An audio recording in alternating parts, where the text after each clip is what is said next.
forget to like, share, and subscribe. If y'all don't pick my sign up.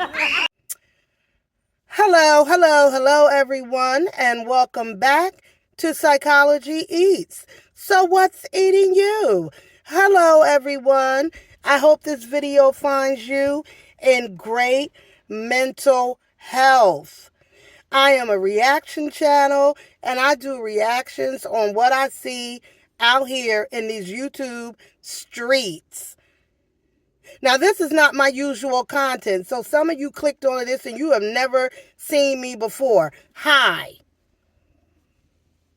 So I've been following Soft White Underbelly for a few years. I like the channel. I like Mark, the host of the channel. I don't know where I stopped because I had to pause. But anyway, so Mark is the content creator that owns the channel, Soft White Underbelly. And so over the last couple of years, he's been doing a story on the Whittaker'S. Now, the Whittaker'S are a family, an INBRED family, right? And so over the years, we've gotten to know all of them. Betty, Larry, who the other one? Child, I can't remember. Anyway, so we've gotten to know them. Now, we ain't real clear on how they're inbred. They're up in the Kentucky Appalachian Mountains somewhere. We think that it was a brother, sister, or first two cousins that had all of these children. And these children are adults now, but they all have intellectual disabilities. And a couple of them look like they probably on the spectrum of autism. And so they live in a very cluttered, nasty house up in the mountains. And somehow Mark found these people. I don't know how it happened. I don't remember. So Mark has taken a liking to these folks. And they are likable people. And so he goes out there and does interviews with them. He's taken them to Walmart, their local Walmart. He's set up a GoFundMe to help so that people could send in money to help the Whittaker'S. And it worked.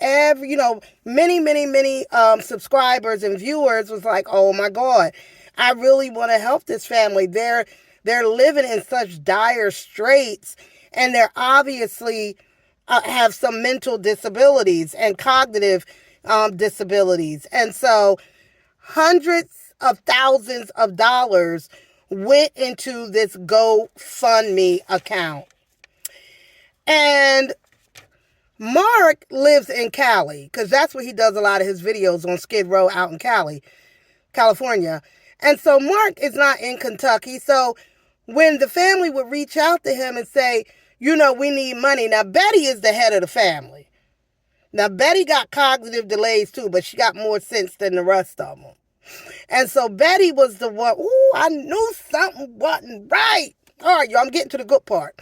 So Betty is the one that would call Mark and say, ask Mark for money, and say Mark was just going to send it to him because Mark got shit to do. So Betty did, the only thing I know Betty spent that money on that we could visibly see was a new tin roof on that shack that they live in. Well, then all of a sudden Mark go back to visit. They got a new truck, because it's the other family members, Larry, and I forgot the other one's name. They're a little higher functioning than Betty and the ones that live in the house with Betty. And so Mark, over the years, would just send them money and not question it. Now, Mark did a video a month ago, because another content creator went out there. This content creator got a big channel too. He went out there and snuck a video in with Betty and them, because what I didn't know was that Mark had Betty and the family sign a contract that they wouldn't do content with anybody else but Soft White Underbelly. Well, Betty and them is got cognitive delays, even though we think Betty is a little smarter than what she claimed to be.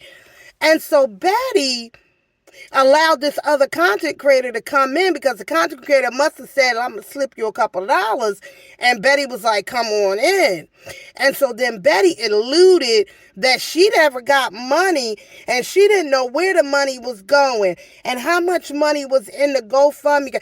Betty was acting real slow when Betty is not slow like that. Betty know money.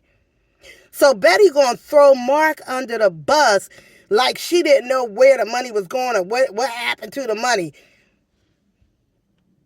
Mark was like, you gonna stop playing with me, Betty. Don't even try it. Mark showed us all the receipts. I sent Betty $4,000. I sent Betty $3,000. I sent Betty $2,000. And when he did that video, I was thinking, Mark, why are you sending Betty all this money? Do you see where the money is going? Who is jacking Betty for this money? Oop, here it is. This crackhead right here, Betty cousin. Betty cousin BJ and her crackhead son, I forget his name, done went over there and hustled Betty out of all that money. All you lovely people that sent Betty their money, your money got cracked up and heroined up in their arms. All your money. All that GoFundMe money. They would go over to Betty's house and basically tell Betty, if you don't give me the money, I'm going to punch you in your face. I'm going to burn your house down.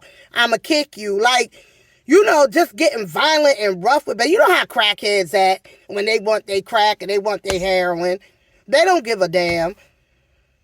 And Betty being, you know, for lack of a better word, slow, she would give it to him out of fear.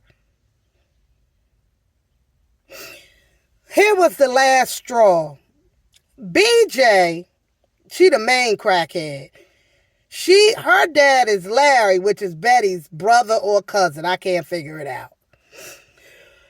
She called Mark, told Mark that her dad Larry was dead and the funeral was such and such day and they needed money. Mark being Mark, now Mark, this your fault. Mark sends this lady $1,000. Then now Mark is like, damn, something ain't right. He calls Betty. Betty, did Larry die? Betty, because BJ is standing right there like, you better tell him the truth. You better not lie. You better tell him a lie. Betty, yeah, Larry dead. Meanwhile, she know good and goddamn well Larry is not dead. She ain't got the wherewithal to wait till BJ leave and then call Mark and be like, no, Larry ain't dead. BJ on that shit. Mark figured something ain't right. Mark hauls his ass back to Kentucky and confronts the whole damn family. Basically, now everybody's telling on everybody. All this BJ on drugs, this one on drugs. Betty talking about they make me give them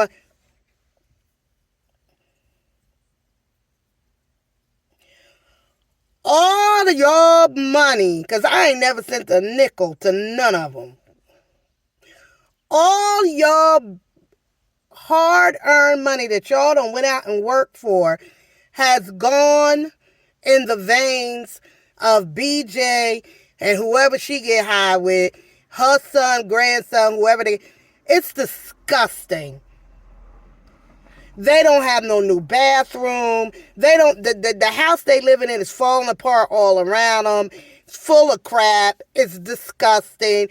Everybody's clothes is messed up. That money could have been used for so much good for the Whittaker'S. And it was used on drugs. Mark, is this your fault? I'm not saying it is, but I'm also saying you were not a good steward of that money. You were not a good steward of that money. You just gave the money to Betty. What do you think Betty gonna do with $4,000, $5,000, $6,000? They cracked all that money up. Here's my thing. Mark, you need to shut down. You don't need to ask your subscribers for another goddamn nickel to give to the Whittakers. Period, point blank. They've been living like that for centuries. Let them continue to live like that. You need to shut down that goddamn GoFundMe.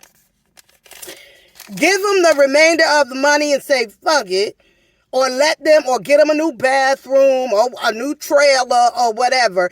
And be done with that. Because Betty, you should have known better. You could have told Mark on the side, like, Mark, they taking the money. Betty, you could have did a lot. Betty, Larry, the other one that got a little more sense. Y'all could have handled this. I understand them, being, intellectual disability and being manipulated and all. I get it. But moving forward, nah, they don't deserve another nickel. Not another nickel. Give them the remainder that's in that GoFundMe. First, shut down the GoFundMe. It's done. If they got enough money to get a new bathroom or something like that, then do that. And that's done. Now Mark is selling a book with all of them in the book. Get the money from the book, give it to them, and it's over with. It's a wrap. It's a done deal. There's too many crackheads around there. You know them Appalachian Mountains is full of crackheads. Crackheads, meth heads, heroin addicts. It's running amok up in the mountains. Everybody every crackhead in the mountains came down there and got some of that money. If you nice people don't sent them money and they don't cracked it all out. I was so disgusted. And with that being said, I bid you all farewell. You can subscribe if you want to, but this ain't my usual content, so bye. Guess what? I got to share with me and hit that like button. Hit that subscribe button. Hit that like button. And hit that one bell. Subscribe. Say subscribe to Psychology Eats. Subscribe to Cowboy Eats. Not Cowboy.